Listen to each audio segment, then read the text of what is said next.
Alright, so I have a 2011 Audi Q5 and my key kept popping out the ignition.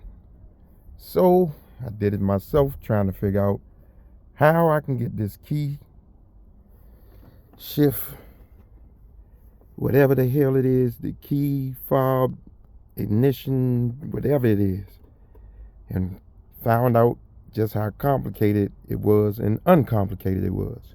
So I've already taken everything apart trying to get to it.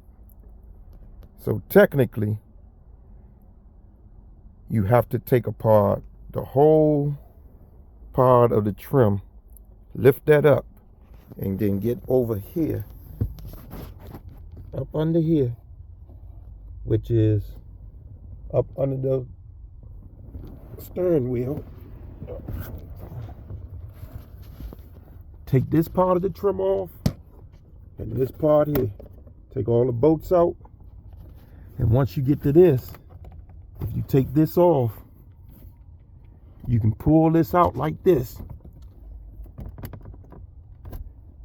and the key will drop down.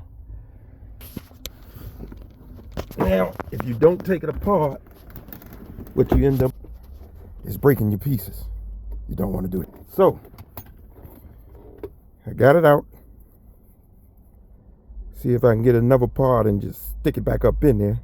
But I may have to take the whole trim off to get it back if I don't want to break my plastic. But here's a how-to to get to it, because there sure isn't one online to show you.